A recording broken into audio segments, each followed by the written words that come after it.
ఏదైతే ఈరోజు గవర్నర్ గారు కేటీఆర్‌ను ప్రాసిక్యూట్ చేయాలని చెప్పేసి ఏదైతే రేవంత్ రెడ్డి గారి ఆదేశాన్ని తూచా తప్పకుండా ఇంప్లిమెంట్ చేసిన గవర్నర్ గారు ఈరోజు 3 సార్ల ఏసీబీకి అటెండ్ అయ్యిండ్రు.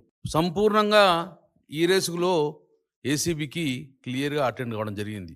3 సార్లు ఏసీబీకి అటెండ్ అయినా కూడా ఏసీబీ దర్యాప్తులో ఏం తెలియలేదు.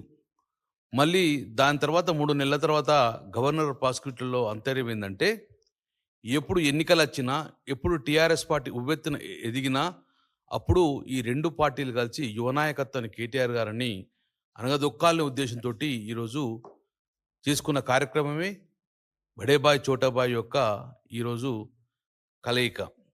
ఎట్లుందంటే వీళ్ళది రేవంత్ రెడ్డి గారు రాత్రున బీజేపీతోటి లావాదేవీలు, పొద్దున కాంగ్రెస్ పార్టీ లావాదేవీలు. వీరి అజాబ్ ప్రేమ్‌కి గజాబ్ కహాని కథ. ఆ విధంగా ఈరోజు గవర్నర్ గారికి ఆదేశించాడు. నేను సూటిగా రేవంత్ రెడ్డి గారిని, గవర్నర్ గారిని నేను ఒకటే చూస్తున్నా సార్.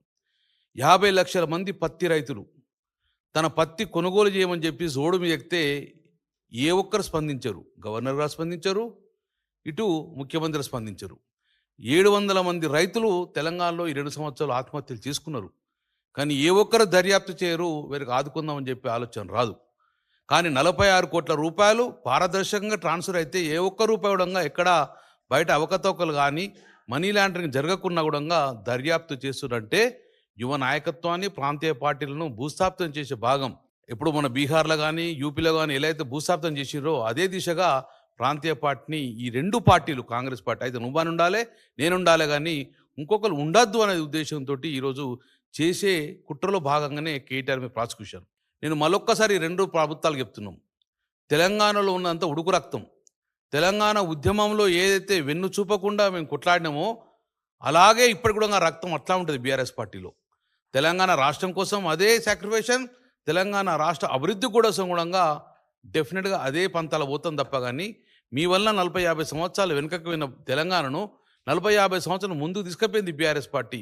ఈ బీఆర్ఎస్ పార్టీ భూస్థాపిత చేస్తామన్నది కలగానే ఉంటుంది తప్ప, కానీ ఇలాంటికి భయపడే సమస్య లేదు.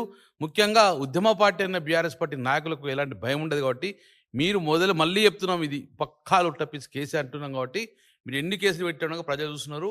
రేపు రాబోయే కాలంలో రూలింగ్ చేసేది బీఆర్ఎస్ పార్టీ అని తెలుసు. కాబట్టి అందరూ ఒకటే కక్ష, కౌరవులాగా పాండవుల మీద ఎట్లా దాడి చేస్తున్నారో అట్లా మొత్తం కూడా మా మీద దాడి చేసే కార్యక్రమం. కాబట్టి మీరు ఎంత దాడి చేసినా ఇంకా స్ట్రాంగ్ అవుతాము. తెలంగాణ ప్రజల పక్షాన పోరాడతాము. తెలంగాణ సమస్యలు, 6 గ్యారంటీల కోసము నిరంతరంగా పోరాటం చేస్తూనే ఉంటాము. ఎన్ని కేసులు పెట్టినా భయపడేది లేదు, బెదిరేది లేదు, వెనకంజ వేసేది లేదు.